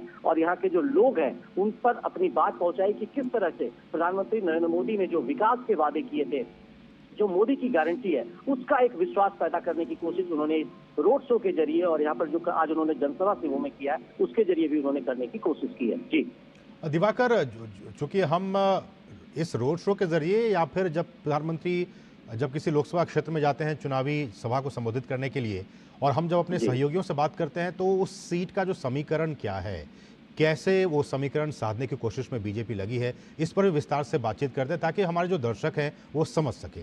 इसी कड़ी में रांची में चूंकि इस वक्त प्रधानमंत्री मौजूद हैं और झारखंड की राजनीतिक समीकरणों की बात की जाए, राजनीतिक गुणा भाग की बात की जाए, तो हम जानते हैं कि झारखंड में कहा जाता है कि जो सत्ता की जो चाबी है वो डबल एम यानी कि महतो और जो कुर्मी है माझी, माफ कीजिएगा, महतो और माझी यानी कि कुर्मी और आदिवासी इन्हीं मतदाताओं के पास है। वो इसलिए कि राज्य की आबादी में लगभग 50% जो हिस्सेदारी है वो इन्हीं दोनों समुदायों की है। इस दृष्टिकोण से देखा जाए तो रांची का क्या कुछ समीकरण है और ये जो यहाँ के कैंडिडेट हैं इनका जो जीतने की संभावना है वो किस तरह से, चूंकि 2019 में भी इन्होंने कांग्रेस को शिकस्त देकर संजय सेठ जी जीते थे, ऐसे में किस तरह से इनकी जो विनेबिलिटी है वो बढ़ जाती है? देखिए, निश्चित तौर पर राजधानी रांची की सीट जो है वो एक तरीके से भाजपा की का गढ़ भी माना जाता है और ये परंपरागत सीट कहा जाता है। पिछले चुनाव में भी जो रिकॉर्ड मार्जिन से संजय सेठ ने यहाँ पर जीत दाखिल की थी और उसके पहले हालांकि यहाँ से कांग्रेस को भी 1-2 बार जीत हासिल हुई है, लेकिन बीजेपी का पलड़ा हमेशा से यहाँ पर भारी रहा है। लेकिन अगर पहले चरण के चुनाव की अगर हम बात करें नसीब, तो पहले चरण में जिन 4 लोकसभा क्षेत्रों में चुनाव 13 मई को मतदान होना है उनमें चाईबासा, पलामू, लोहरदगा और खूंटी, ये 4 संसदीय क्षेत्र में जो 3 संसदीय क्षेत्र है वो शेड्यूल्ड ट्राइब के लिए आरक्षित है और एक जो लोहरदगा का, एक जो पलामू का सीट है वो शेड्यूल्ड कास्ट के लिए आरक्षित है। तो आप समझ सकते हैं, और यही एक इकलौता सीट है झारखंड में शेड्यूल कास्ट के लिए, पलामू का सीट जो आरक्षित है। बाकी जो सीट तीनों सीटों में, और खास बात ये रही है कि पिछले बार का जो चुनाव था उसमें पलामू, लोहरदगा और खूंटी, इन तीनों सीटों पर बीजेपी को जीत हासिल हुई थी। लेकिन चाईबासा एक सीट था, जो कोल्हान का सीट है चाईबासा, वहां पर कांग्रेस जीतने में सफल हुई थी। लेकिन इस बार एक दिलचस्प बात यह है कि चाईबासा में जिन्होंने पिछली बार हाथ खिलाया था, उन्होंने इस बार बीजेपी का दामन थाम लिया है गीता कोड़ा ने, और इस बार वो कमल खिलाने की कोशिश में वहां पर लगी हुई है। और प्रधानमंत्री ने आज सेबू में देख रहे थे कि किस तरीके से उन्होंने हुंकार भरी है और उसके बाद अपोजिशन पर तो उन्होंने एक तरीके से वादा खिलाफी का आरोप लगाया और किस तरह से झारखंड में सरकार चल रहा है इस पर भी उन्होंने निशाना साधा। और साथ ही साथ उन्होंने अपने विकास, उसकी जो उपलब्धियां हैं कि किस तरीके से वुमेन एम्पावरमेंट को लेकर काम किया, तमाम अपनी उपलब्धियां भी गिनाई। तो हम कह सकते हैं कि जो चुनावी मुद्दे हैं उसमें इर्द गिर्द आदिवासी, महतो और जो तमाम दूसरे समीकरण के साथ साथ बीजेपी लगातार विकास को एक अहम मुद्दा भी बनाकर लेकर आगे चल रही है। और निश्चित तौर पर आने वाले दिनों में जो चुनाव पर वोटिंग परसेंटेज होगा उसमें ये निश्चित तौर पर इसकी झलक देखने को मिलेगी कि जिस तरीके से महिलाएं आज सड़कों पर उतरी है तो लगता है कि वोटिंग परसेंटेज में ये महिलाओं का जो भागीदारी है वो भी बढ़ता हुआ नजर आएगा।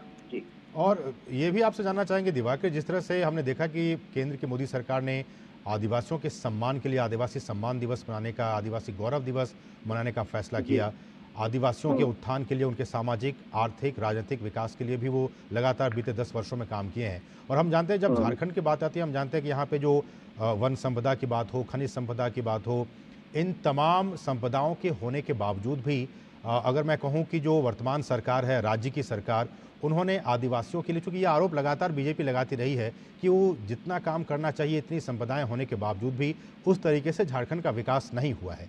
ऐसे में क्या आप जब कह रहे हैं कि विकास एक मुद्दा है, तो विकास के मुद्दे के इस केंद्र में क्या आपको लगता है कि आदिवासी का विकास और इतने प्राकृतिक संसाधन होने के बावजूद भी आदिवासियों का जो एक मुख्य धारा में जिस तरह से शामिल होना चाहिए वो अब तक नहीं हो पाया है, ये कहीं ना कहीं वो सारे बिंदु हैं जिन पर कि इस बार का लोकसभा चुनाव लड़ा जाना है?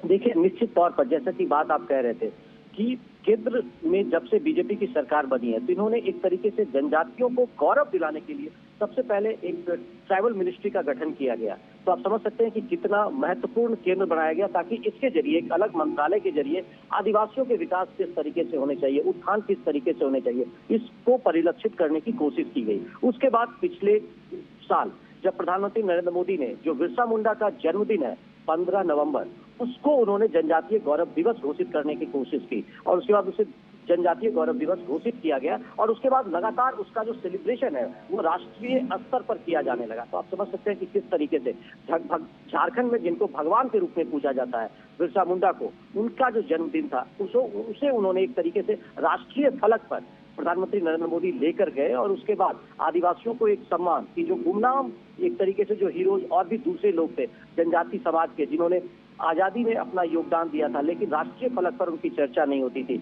उनके नाम के बारे में लोग नहीं जानते थे।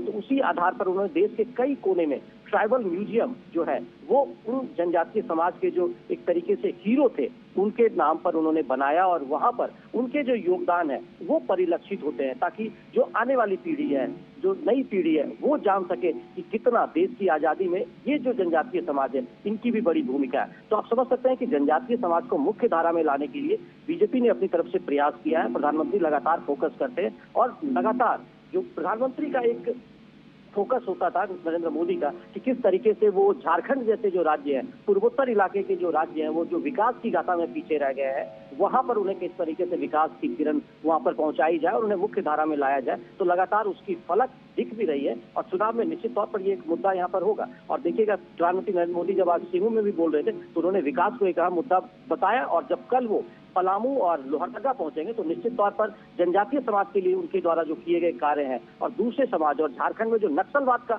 उन्मूलन हुआ है उसको किस तरीके से केंद्र सरकार ने उस पर कंट्रोल किया है, ये तमाम मुद्दे निश्चित तौर पर चुनाव में आने वाले दिनों में एक अहम मुद्दा होगा। बिल्कुल। और ऐसे में हमें याद है कि जब बीते दिनों संजय सेठ अपना नामांकन पत्र दाखिल करने गए थे और उस दौरान उनके साथ पुष्कर सिंह धामी भी थे, जो कि उत्तराखंड के मुख्यमंत्री हैं। उन्होंने कहा था उस दौरान संवाददाताओं को भी और वहाँ मौजूद लोगों को भी कि देखिए, आज़ादी के बाद जिसने कि 70 साल तक कांग्रेस ने शासन किया, उसने आदिवासियों पर, जनजातियों पर बिल्कुल भी ध्यान नहीं दिया, लेकिन बीजेपी और मोदी जी ही हैं जो कि हर वर्ग के लिए सोचते हैं। तो मुझे लगता है कि अब इस तरह की बातें कि बीते 60-70 सालों में कांग्रेस ने कुछ नहीं किया और बीते 10 सालों में आदिवासियों के लिए, जनजातियों के लिए जो काम किया गया वो हमारे आपके सामने है। मुझे लगता है ये सारी बातें कहीं ना कहीं जो वोटर्स हैं झारखंड के, खासकर आदिवासी, हमने कहा कि जो अच्छी खासी आबादी है, उन तक वो बातें पहुंचती हैं, पहुंच रही होंगी और जब वोटिंग का टाइम होगा उस वक्त और नतीजों में भी ये सारी चीज़ें परिलक्षित हो सकती हैं। देखिए, निश्चित तौर पर जनजातीय समाज जो है वो हमेशा से ये मानता रहा है और ये चीज दूसरे लोगों को भी, चाहे वो अपोजिशन के लोग हों चाहे दूसरे लोग भी, है कि जितना सम्मान और जितनी भागीदारी राष्ट्रीय फलक पर इस समाज की होनी चाहिए, जितनी इनकी भागीदारी रही है, जितना इनका योगदान देश के बनाने में और निर्माण करने में रहा है, उतना सम्मान और उतनी भागीदारी उनकी नहीं रही है। तो बीजेपी ने इसको एक तरीके से अपना एजेंडा बनाया है और उस एजेंडे के आधार पर बीजेपी ने एक जो नारा दिया था कि पूर्वोत्तर के विकास के साथ ही देश की विकास हो सकती है, अगर पूर्वोत्तर का विकास ढंग से नहीं होता है तो देश की विकास की भी अब परिकल्पना नहीं कर सकते हैं। तो आप समझ सकते हैं कि किस तरीके से प्रधानमंत्री नरेंद्र मोदी लगातार उसको फोकस करते हैं और उन्होंने झारखंड को एक केंद्र बिंदु भी उन्होंने बनाया था। पिछली सरकार जब 2014 से 19 की उनकी सरकार थी तो कई केंद्र सरकार को जो कहा जाता था कि झारखंड जो है वो लॉन्चिंग पैड है, कोई भी बड़ी योजना अगर केंद्र सरकार की लॉन्च होती है तो वो झारखंड से लॉन्च हो रही थी, चाहे वो आयुष्मान भारत योजना हो, चाहे कई अन्य योजनाएं हो, तो तमाम तरह की योजनाएं यहाँ से लॉन्च होती है। तो आप समझ सकते हैं कि किस तरीके से उन्होंने झारखंड को केंद्र बिंदु बनाया था। तो निश्चित कहीं ना कहीं प्रधानमंत्री नरेंद्र मोदी के मन में ये बात रहा होगा कि आदिवासियों का विकास जितना होना चाहिए था वो विकास नहीं हुआ है, इसलिए आदिवासियों का विकास, महिलाओं की सशक्तिकरण को लेकर लगातार प्रयास किए गए और उसको फोकस कर कई योजनाएं नरेंद्र मोदी ने शुरू की थी। जी, ऐसे में चूंकि मुकाबला रांची में है, चूंकि प्रधानमंत्री इस वक्त रांची में है दिवाकर, और रांची अगर लोकसभा सीट की बात की जाए तो मुझे याद है, चूंकि मैं फिर से एक बार पुष्कर सिंह धामी की उन बातों को रिकॉल करना चाहूँगा जब वो थे वहाँ पे नामांकन के दौरान। उन्होंने कहा था कि देखिए, उन्हें पता चला कि जो इनके खिलाफ, संजय सेठ के खिलाफ जो कांग्रेस के जो व्यक्ति खड़े हुए हैं वो कांग्रेस काल में हुए कोयला घोटाले में उनके हाथ काले हुए थे और उसी परिवार का उम्मीदवार रांची लोकसभा सीट से भाजपा प्रत्याशी के खिलाफ खड़ा है। ऐसे में जो जीत है वो तो बिल्कुल तय है संजय सेठ जी का। देखिए, निश्चित तौर पर इस तरह के आरोप प्रत्यारोप और जुबानी जंग, क्योंकि 13 मई को ही अब यहाँ मतदान होना है, तो निश्चित तौर पर इस तरह के जुबानी जंग यहाँ पर शुरू हो गए। और जो नसीब आप बात कर रहे हैं, निश्चित तौर पर क्योंकि सुबोध कांत सहाय इस बार चुनाव में वो केंद्रीय मंत्री भी कांग्रेस के कोटे से, कांग्रेस जब यहाँ जीती थी तो वो केंद्रीय मंत्री भी रहे थे, तो लेकिन सुबोध कांत सहाय को इस बार टिकट नहीं मिलकर उसकी जगह पर उनकी बेटी को इस बार यहाँ पर कांग्रेस ने अपना उम्मीदवार बनाया है। वो एक तरीके से नए चेहरे हैं, पहली बार वो चुनाव लड़ रही हैं। तो वैसे में लगातार ये कहा जा रहा है कि संजय सेठ का पलड़ा उस हिसाब से काफी भारी है, क्योंकि उन्होंने जिस तरीके से, संजय सेठ भी लगातार ये बात कर रहे हैं कि विकास, उनके क्षेत्र में विकास हुआ है, वो विकास के दावे को लेकर लगातार लोगों से संवाद कर रहे हैं, अपनी बात रख रहे हैं। और कांग्रेस ने एक चीज और, रांची में जब उनका जो कह सकते हैं प्रत्याशी की घोषणा, इंडी गठबंधन की प्रत्याशी की जो घोषणा थी रांची में, वो एकदम आखिरी वक्त में आकर होती है, जबकि बीजेपी ने अपने प्रत्याशियों की घोषणा और करीब 2 महीना पहले ही कर दिया था। तो एक तरीके से ये भी एक मुकाबले का एक जो हम कह सकते हैं कि बिंदु हो सकता है कि लगातार 2 महीने से जो संजय सेठ है वो संवाद की स्थिति में थे, वो लगातार अपने जो उनके हम कह सकते हैं लगातार वो प्रखंड में, ब्लॉक में, लगातार सब जगह ग्रामीण इलाकों में जाकर लगातार लोगों से संवाद कर रहे थे, अपनी बात रख रहे थे कि किस तरीके से उन्होंने 5 सालों में रांची को एक राजधानी बनाने की कोशिश की है, कि किस तरीके से राजधानी एक और बड़ी बात है कि राजधानी बने हुए करीब 24 साल हो गए हैं रांची को, लेकिन अभी तक यहाँ पर कोई फ्लाईओवर नहीं था, लेकिन वो फ्लाईओवर बनता हुआ यहाँ पर दिखता है। तो इस तरह के तमाम जो दावे हैं वो संजय सेठ की ओर से किए जा रहे हैं कि उनके प्रयासों से ये सब परिलक्षित हुआ है। तो इस तरह के दावे किए जा रहे हैं और लगातार वो लोगों के भी संपर्क करने की कोशिश कर रहे हैं कि रांची को उन्होंने संवारने की कोशिश की है, एक राजधानी बनाने की कोशिश की है, और जनता उन्हें अगर और मौका देती है अगले 4-5 सालों के लिए, तो निश्चित तौर पर राजधानी का शक्ल जो होगा वो बदलेगा और रांची एक खूबसूरत शहर के रूप में उभर कर सामने आएगा। तो ये दावे इनकी तरफ से की जा रही है। हालांकि कांग्रेस के जो प्रत्याशी हैं उनके भी दावे हैं कि संजय सेठ की ओर से कुछ नहीं किया गया। तो ये अभी चुनाव में देखने को मिलेगा, लेकिन जनता निश्चित तौर पर ये देखती भी है, सुनती भी है और समझती भी है कि उसे क्या करना है, उनके लिए कौन उपयुक्त कैंडिडेट हो सकता है, कौन राजधानी रांची को संवार रहा है या आने वाले दिनों में संवारेगा। तो जनता अब इतनी परिपक्व हो चुकी है कि वो चीजों को समझती भी है, देखती भी है और उस आधार पर वो निर्णय लेती है। तो फिलहाल यह कह पाना मुश्किल होगा कि किसका, लेकिन जिस स्थिति से संवाद का सिलसिला चल रहा है और जिस तरीके से संजय सेठ अपनी कम्युनिकेशन कर रहे हैं और दावे कर रहे हैं, उससे थोड़ा लगता है कि उनका पलड़ा राजधानी रांची की सीट पर भारी नजर आ रहा है। नशे बिल्कुल बिल्कुल बिल्कुल आप सही कह रहे हैं कि पलड़ा जो है वो भारी नज़र आ रहा है, लेकिन आखिरकार क्या कुछ नतीजे आते हैं वो तो हमें 4 जून को ही पता चल पाएगा। बहरहाल आप हमारे साथ बने रहिए। दिवाकर हमारे साथ, हमारे एक और सहयोगी धीरज भी इस पूरे कार्यक्रम को कवर कर रहे हैं। प्रधानमंत्री के रोड शो में इस वक्त वो मौजूद भी हैं। धीरज, किस तरह की जो प्रतिक्रियाएं हैं आपको मिल रही हैं, किस तरह का उत्साह और जोश का माहौल इस वक्त आप रांची की सड़कों पर देख पा रहे हैं? देखिए, बिल्कुल आपने सही कहा। करीब 7 बजे से प्रधानमंत्री को जो भारत माता चौक है, जो रांची का सुप्रसिद्ध चौक है, यहाँ पे प्रधानमंत्री के आगमन के लिए लगभग 5 बजे से 4:30 बजे से यहाँ की जो जनता थी वो तैयार खड़ी थी। और जैसा कि आप तस्वीर में देख रहे हैं कि दोनों तरफ से जो यहाँ की जो स्थानीय महिलाएं हैं, बुजुर्ग हैं, नौजवान हैं, जोश के साथ प्रधानमंत्री की एक ललक पाने को बेताब लगभग 2 से 3 घंटे पहले से दोनों तरफ सड़क के किनारे खड़े रहे। और जब एक प्रधानमंत्री का आगमन होता है तो एक जो आभा मंडल में एक तरीके का जो रौनक है वो देखते बनती थी कि किस तरीके से जो महिलाएं झूम रही थी, बच्चे झूम रहे थे, और खास करके यहाँ के जो कलाकार थे, कलाकार का भी जो प्रदर्शन था वो देखने के लायक था।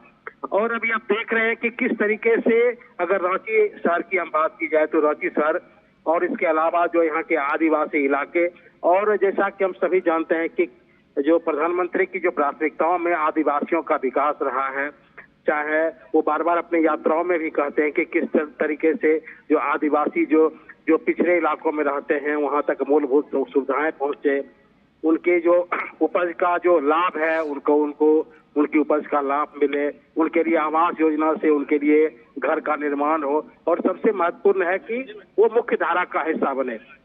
तो आदिवासियों का विकास प्रधानमंत्री की प्राथमिकता में शामिल रहा है, इसलिए काफी संख्या में हर वर्ग के लोग प्रधानमंत्री के आगमन के लिए आतुर थे। और प्रधानमंत्री के आगमन से 2-3 घंटे पहले ही यहाँ पर तैयार खड़े थे। और जहाँ तक यहाँ के प्रत्याशियों की बात की जा रही है, यहाँ के जो प्रत्याशी हैं संजय सेठ, जिन्हें कि 2019 में ही लोकसभा का चुनाव जिन्हें जीतने का मौका मिला। और जो सबसे अहम जो पहलू है कि संजय सेठ जो रांची के खादी ग्रामोद्योग क्षेत्र से जुड़े हुए कार्यकर्ता रहे हैं और हम सभी जानते हैं कि खादी की पहुंच प्रधानमंत्री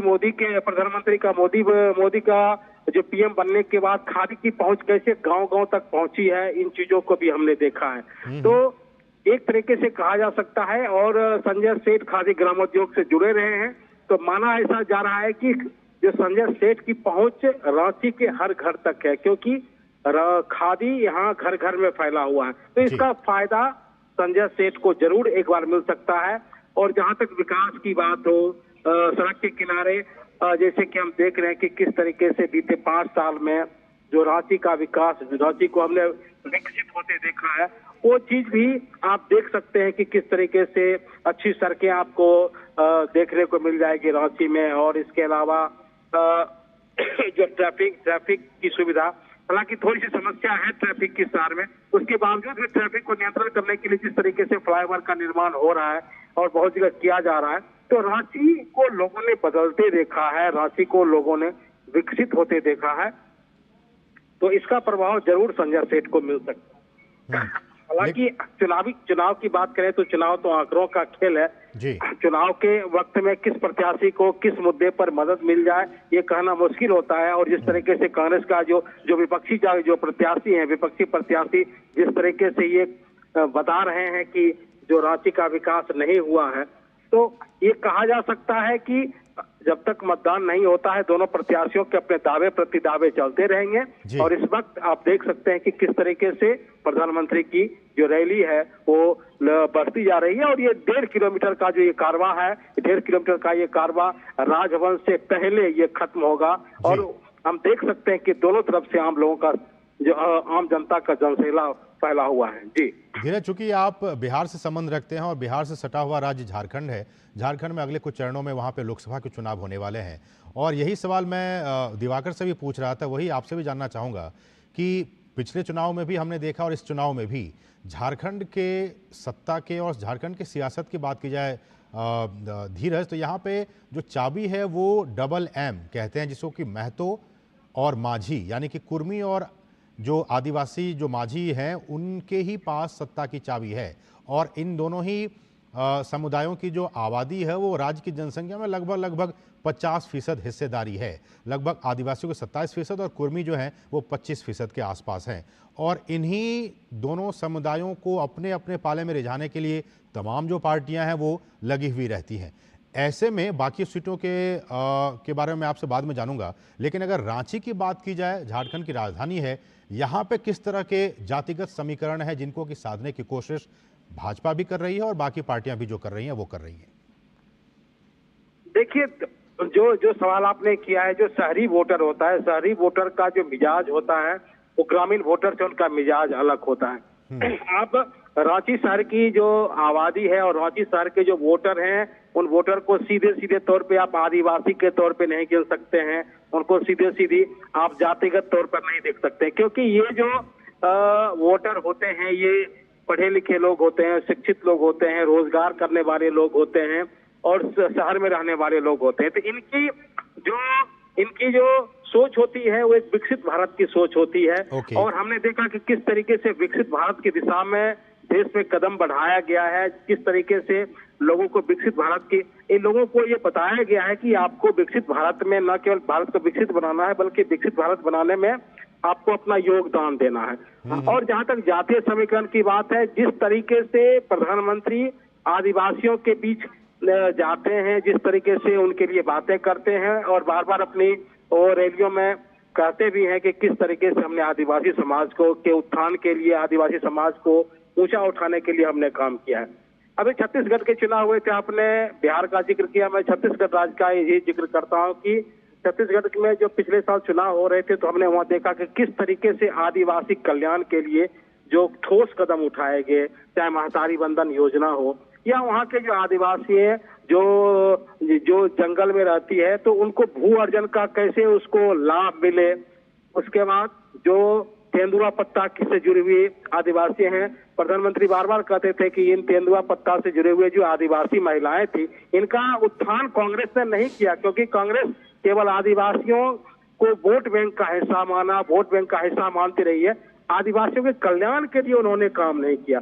तो जिस तरीके से हमने देखा कि छत्तीसगढ़ के चुनाव में आदिवासी महिलाओं के लिए, आदिवासियों के लिए जो तेंदुआ पत्ता में जो सब्सिडी की घोषणा की गई, जो कि उनके लिए कहा जा रहा है कि उनके लिए ये रामबाण साबित हुआ है, और जिस अब सीधे तौर पर उनको तेंदुआ पत्ता का सब्सिडी के जरिए लाभ भी मिल रहा है और उनको खूब पैसा भी मिल रहा है। इसके अलावा जो आदिवासी कल्याण के लिए, जैसे कि जो वो लोग झोपड़ियों में रहते हैं, छोटे छोटे मकानों में रहते हैं, जिस तरीके से न केवल झारखंड में, न केवल छत्तीसगढ़ में, बल्कि जो सभी उन प्रदेशों में जहाँ की पिछड़ी आबादी है, ट्राइबल आबादी है, तो उनको कैसे मुख्यधारा का हिस्सा बने, उनके घरों तक कैसे बिजली पहुंचे, उनके घरों तक कैसे पानी पहुंचे, उनके घर नल जल योजना के जरिए, और उनका आवास कैसे हो, वहां तक शौचालय कैसे पहुंचे। हमने देखा है कैसे 11 करोड़ शौचालय पूरे देश में बने हैं। तो ये जो पिछड़े वर्ग या आदिवासियों को उत्थान की दिशा में जो बढ़ाया हुआ कदम है, और उसी का नतीजा है कि हम देख रहे हैं विकसित भारत की तरफ हम बढ़ रहे हैं। और जिस तरीके से बार बार इस बात की चर्चा होती है कि बीते 10 सालों में इस देश के 25 करोड़ लोग जो गरीबी रेखा से बाहर निकले हैं, तो उस 25 करोड़ लोग इसलिए बाहर निकले हैं क्योंकि जो लोक कल्याणकारी योजनाएं हैं, लोक कल्याणकारी योजनाओं का लाभ उन तक पहुंचा है। अभी हम देख रहे हैं कि प्रधानमंत्री बार बार 2021 से ही, कोविड के टाइम से ही कहते हैं कि मैं इस देश के लोगों को भूखा नहीं रहने दूंगा। 5 किलो अनाज 80 करोड़ लोगों को मिल रहा है, 5 किलो अनाज पर सदस्य। तो हम देख रहे हैं कि किस तरीके से पिछड़े वर्ग के कल्याण के लिए कदम उठाए जा रहे हैं, कैसे पिछड़ा वर्ग मिडिल जो मध्यम वर्ग में शामिल हो, कैसे वो रोजगार से जुड़े, कैसे उन तक शिक्षा और स्वास्थ्य की पहुंच हो। ये सबसे बड़ी बात, जो जहाँ के जो बच्चे हैं, जिस क्षेत्र में वो पढ़ाई करते हैं, तो वहाँ उनको इंजीनियरिंग का कैसे फायदा मिले, कैसे उनको मेडिकल का फायदा मिले। हम ये जानना, यही आपको जरूर बताना चाहूंगा कि जहाँ जहाँ जिस भाषा में लोग पढ़ाई कर रहे हैं, उन्हीं भाषा में उन्हें मेडिकल की पढ़ाई की सुविधा, उन्हीं भाषा में उन्हें इंजीनियरिंग की पढ़ाई की सुविधा दी जा रही है, ताकि उनका विकास, उनका समग्र विकास हो। तो जब तक एक परिवार का, एक व्यक्ति का समग्र विकास नहीं होता है, तब तक पूरे परिवार का विकास संभव नहीं होता है। तो जिस तरीके से बीते 10 सालों में हमने देखा कि खास करके जो पिछड़ा तबका, जिसको कि कहते हैं समाज का अंतिम पायदान का तबका, उसने जिस तरीके से विकास की मुख्य धारा में शामिल होने का उसे मौका मिला, उन्हें अपने परिवार, अपने समाज, अपने गांव की प्रगति करने का मौका मिला, तो वो जो मौका है, वो मौका न केवल एक शहर के लिए है, बल्कि तमाम उन शहरों के लिए, तमाम उन गांवों के लिए है जहाँ की पिछड़ी आबादी निवास करती थी, जिनके लिए शिक्षा चुनौती थी, जिनके लिए स्वास्थ्य चुनौती थी, और जिस तरीके से उनको शिक्षा से लेकर स्वास्थ्य की सुविधाएं दी गई। तो ये अपने आप में एक बहुत बड़ा कदम है। और खास करके प्रधानमंत्री का हमेशा ख्याल रहता है कि जो अंतिम पायदान का व्यक्ति है, अंतिम पायदान का व्यक्ति किसी तरीके से अपनी जिंदगी को बेहतर कर पाए, अपनी जिंदगी को बेहतर करके शिक्षित हो पाए और आगे अपना कदम बढ़ा सके। और जिस तरीके से हमने देखा कि आवास योजना हो या बाकी योजनाओं के जरिए उन तक जो पैसे पहुंचाने की भी कोशिश की गई।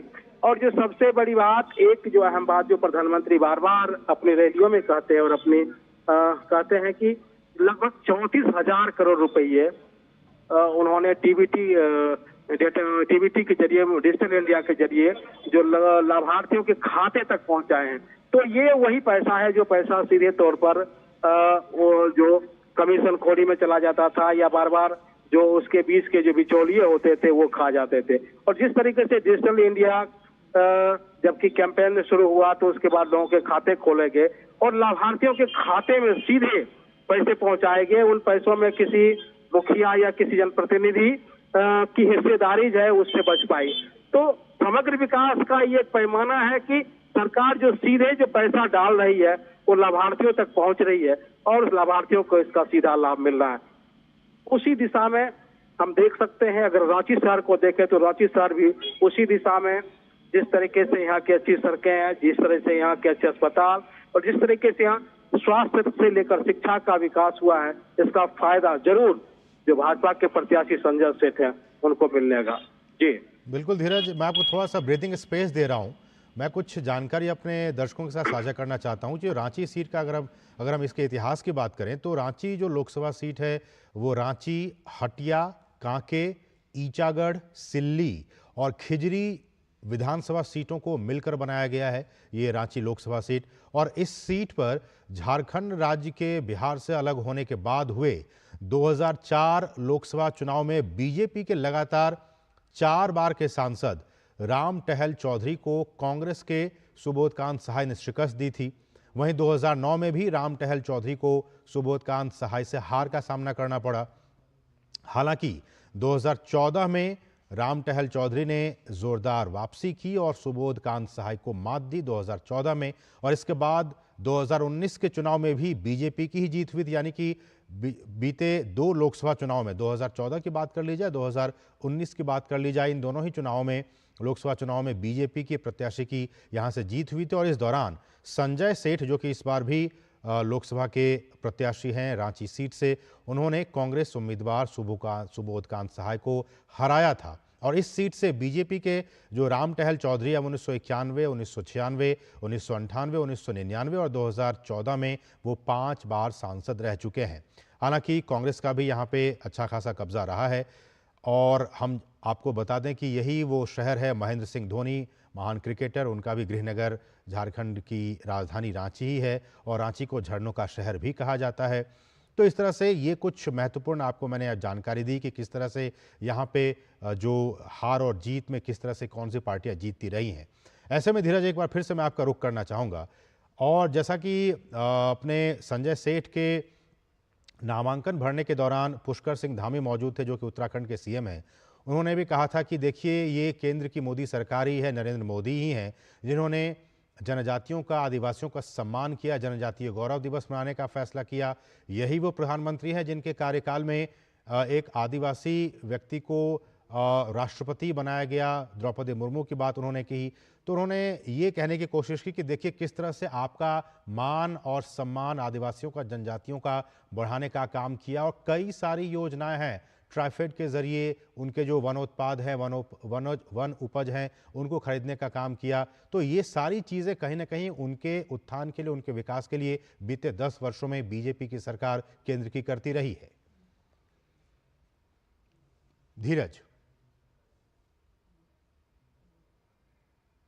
धीरज आप हमें सुन पा रहे हैं? लगता है हमारा संपर्क उनसे हम समझने की कोशिश करेंगे तो सबसे अधिक लाभ आदिवासी वर्ग को इसका मिला है, क्योंकि आदिवासी वर्ग के साथ एक बहुत बड़ी चुनौती थी कि वो मुख्य धारा का हिस्सा नहीं थे।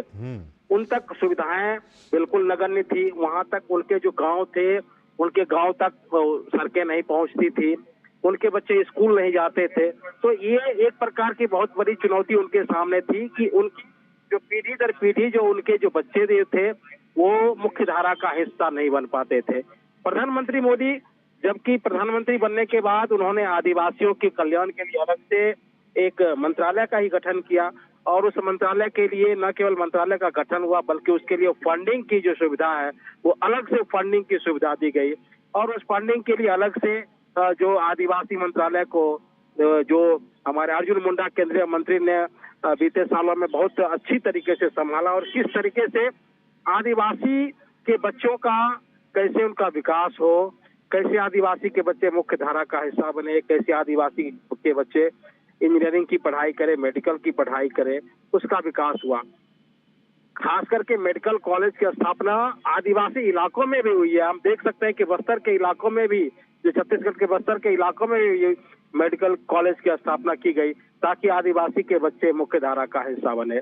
और जो आदिवासी के सामने दूसरी बड़ी जो समस्या रही है वो उनके वन उपज की समस्या रही है, क्योंकि आदिवासी मुख्य धारा का हिस्सा नहीं बनने के कारण उनका जो एक लंबा संघर्ष उनके जोत को लेकर रही है, क्योंकि उनको लगता था कि ये मेरा हिस्सा है, ये हमारी जमीन है। तो जिस तरीके से उनके वन उपज का जो फायदा देने की कोशिश सरकार की तरफ से की गई है, इसके बाद उनके जो जीवन में एक क्रांतिकारी बदलाव आया है उनको फायदा मिला है, उनको कमाई की कमाई का साधन मिला है और इसके अलावा उनके जीवन में खुशहाली भी आई है। और जहां तक आदिवासियों के विकास की बात, जो बार बार प्रधानमंत्री अपनी यात्रा में अपने भाषणों में कहते हैं कि जिस तरीके से हमने आदिवासी महिलाओं का विकास किया, आदिवासी महिलाओं को हमने राष्ट्रपति के पद तक पहुंचाया, ये आदिवासियों के लिए गौरव की बात है, ये आदिवासियों के लिए सम्मान की बात है। इसके अलावा उन्होंने आदिवासियों के गौरव के लिए, आदिवासियों के सम्मान के लिए अलग से उन्होंने एक कैंपेन चलाया। आदिवासी गौरव दिवस की स्थापना हुई। खास करके जो आप देखेंगे झारखंड के इलाकों में बिरसा मुंडा की जिस तरीके से जगह जगह पर तस्वीर बिरसा मुंडा के नाम से आपको एयरपोर्ट, हर शहर के प्रमुख स्थलों पर बिरसा मुंडा के प्रतिमा आपको देखने को मिलेगी। कोशिश ये रही है कि आदिवासी न केवल मुख्य धारा का हिस्सा बने बल्कि अपने आप पे वो गौरव भी महसूस करें कि किस तरीके से आदिवासियों ने इस देश के उत्थान के लिए काम किया है। और प्रधानमंत्री बार बार आदिवासियों को उनकी गौरव यात्रा के बारे में जरूर अपने भाषण में चर्चा करते हैं कि किस तरीके से आदिवासियों ने इस देश को बचाने में, किस तरह के आदिवासियों का आंदोलन इस देश में, इस देश की अस्मिता को बचाने में, इस देश के गौरव को बचाने में रहा है। तो आदिवासी देश के जो मुख्य धारा का मूल रूप से हिस्सा बने, इसके लिए जिस तरीके से केंद्र सरकार की योजनाएं जमीन तक आई, जिस तरीके से वहां तक आवास योजना, वहां तक पानी की सुविधा, वहां तक नल के जरिए जल की सुविधा पहुंचाने की कोशिश हुई, वहां के जरिए आवास पहुंचाने की कोशिश हुई। ये तमाम कोशिशें इसलिए हुई कि ये जो तबका जो कि जंगल में रहता था और जंगल से बाहर उसकी कोई दुनिया नहीं होती थी, जंगल से बाहर वो अपने आप को बिल्कुल अकेला मानता था या उसको लगता था कि ये मेरा शहर नहीं है, यहाँ हम निवास नहीं करते।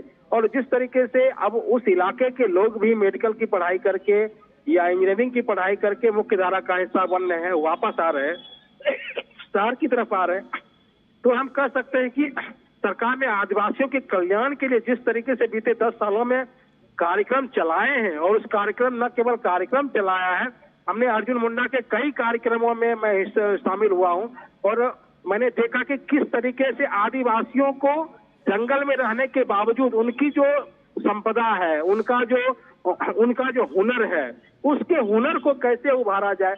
आप देखेंगे कि आदिवासी के इलाकों में कुछ ऐसे सामान बनते हैं, चाहे बुनकर की तरीके के सामान हो या जो जिस तरीके से नई तरीके से वो अपने जो पौराणिक जो प्रथाओं से जोड़कर अपना जो सामान की बिक्री कर रहे हैं, तो उसको देखकर ऐसा जरूर लगता है कि बीते 10 सालों में जो आदिवासियों में जो बुनकर हैं या आदिवासियों में जो हुनरमंद लोग हैं, आदिवासियों में जो शिल्पी से जुड़े हुए लोग हैं या हथकरघा से जुड़े हुए लोग हैं, उन लोगों ने अपने हुनर को न केवल आदिवासी इलाकों में बल्कि अपने हुनर को देश विदेश तक पहुंचाया।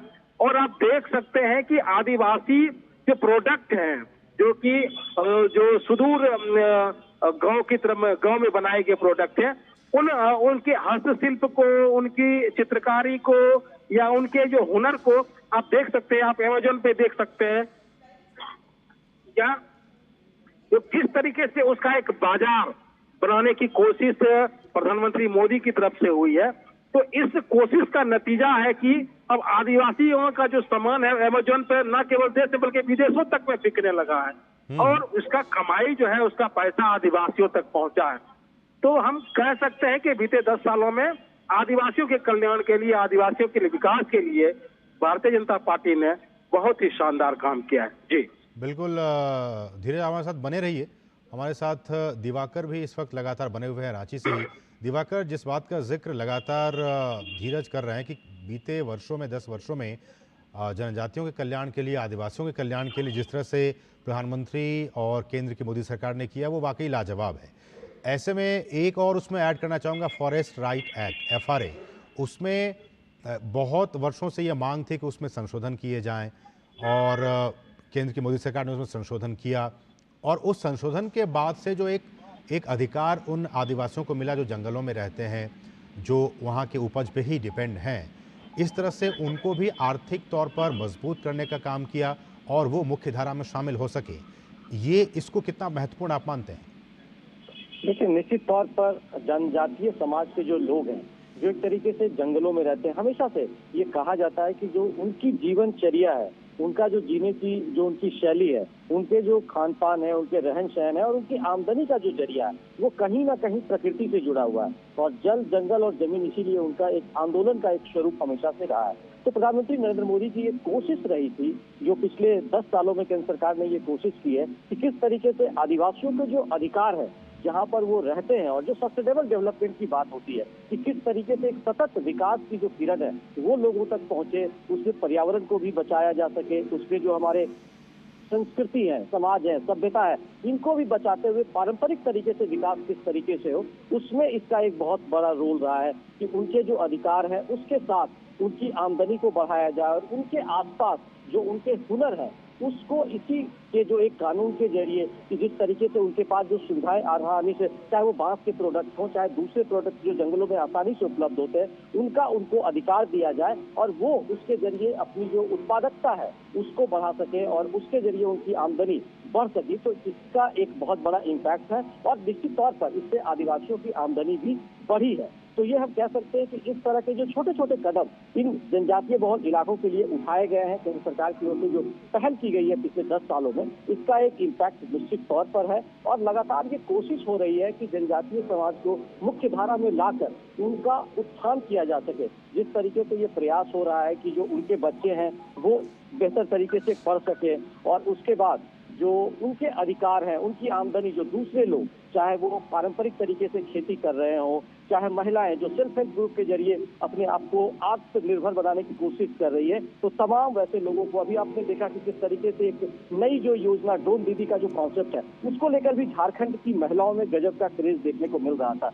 उसमें काफी संख्या में जो है वो आदिवासी महिलाएं आगे आई हैं कि वो उसका प्रशिक्षण लेकर अपने इलाके में ड्रोन दीदी का स्वरूप हासिल करेगी। और निश्चित तौर पर ये कहा भी जाता है कि आदिवासी जो महिलाएं होती है वो काफी सशक्त होती भी हैं और वो डिसीजन लेने वाली होती हैं और उसकी झलक झारखंड में आप लगातार पिछले कुछ सालों में देख सकते हैं कि किस तरीके से यहाँ सेल्फ हेल्प ग्रुप का एक बड़ा नेटवर्क तैयार हुआ है और उसमें महिलाओं की बड़ी भूमिका है। तो इस तरह की तमाम जो विकास के आयाम हैं वो लगातार बढ़ रहे हैं, लेकिन अभी भी बहुत कुछ किए जाने की जरूरत है, क्योंकि जो पूर्वोत्तर के विकास, देश के विकास के साथ होना चाहिए था वो विकास नहीं हुआ था, तो उसमें कहीं ना कहीं झारखंड भी पिछड़ा था, उसको उसके पैरेलल लाने की कोशिश अब हो रही है। तो इस तरह के जो कदम उठाए गए हैं उसका इम्पैक्ट आदिवासियों का जीवन का उत्थान करने में हो रहा है, उनकी आमदनी बढ़ाने में हो रही है। तो इसका भी एक चुनावी मुद्दा निश्चित तौर पर आने वाले दिनों में ये बनता हुआ दिखेगा।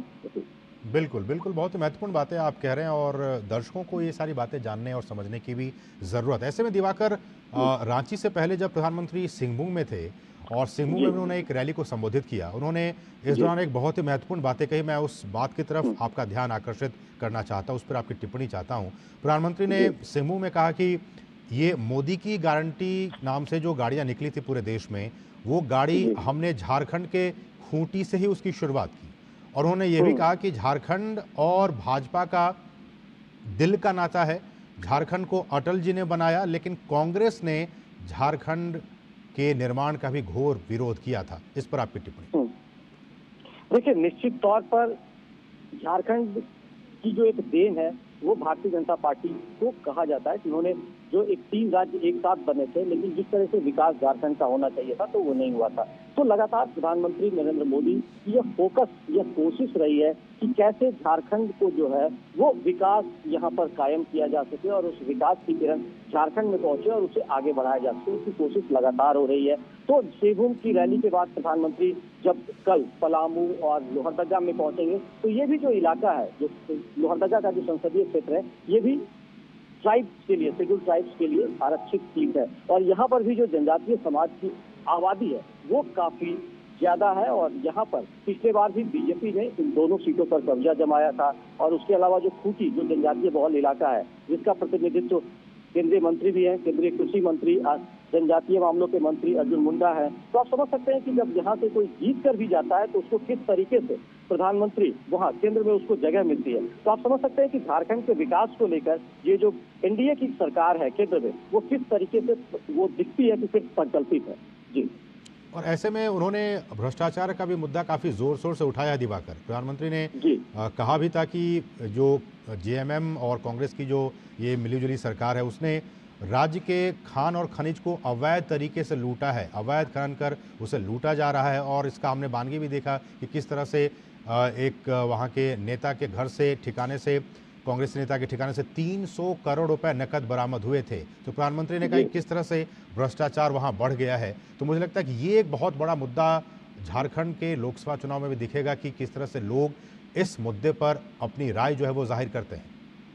देखिए, निश्चित तौर पर झारखंड में भ्रष्टाचार भी एक बड़ा मुद्दा रहा है और झारखंड में चूंकि शुरुआत से ही एक ये कलंक झारखंड में, चाहे वो आप समझ सकते हैं कि जो वोटिंग का मामला हो, सरकार गिराने का मामला, उसमें वोटिंग के सांसद के खरीद फरोख्त का मामला हो, फिर कोल ब्लॉक के आवंटन का मामला हो, इस तरह के कई दाग झारखंड पे लगते रहे। लेकिन पिछले 5 सालों में जो झारखंड की अभी जो सरकार है, जो जेएमएम और इंडी गठबंधन की जो सरकार है, उस सरकार पर भी कई आरोप लगे हैं और उसके बाद जो हम कह सकते हैं कई ब्यूरोक्रेट्स उसके बाद जेल गए हैं और उसके बाद खुद जो यहाँ के मुख्यमंत्री थे हेमंत सोरेन, वो भी ईडी ने उन्हें गिरफ्तार किया और उसके बाद भी वो पिछले करीब 5 महीने से जेल में है। तो आप समझ सकते हैं कि किस तरीके से झारखंड में भ्रष्टाचार का दाग लगा है और उस दाग को लगातार उसकी गिरफ्त में कई नेता आए हैं, कई ब्यूरोक्रेट्स आए हैं और प्रधानमंत्री ने जब आज रैली की है तो निश्चित तौर पर आने वाले चुनाव में भ्रष्टाचार एक अहम मुद्दा होगा। लोगों में इसकी बात की भी चर्चा होती है कि अगर किसी राज्य का मुखिया से अगर इस तरह के आरोप लगते हैं तो निश्चित तौर पर ये गंभीर आरोप है। और लगातार आज देखें कि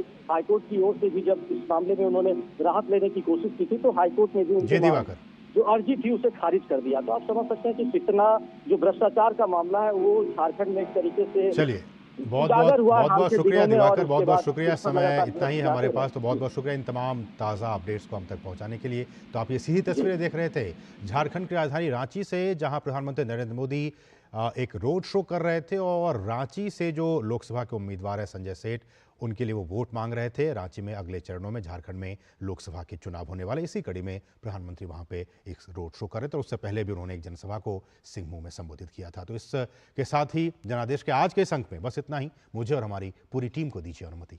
नमस्कार।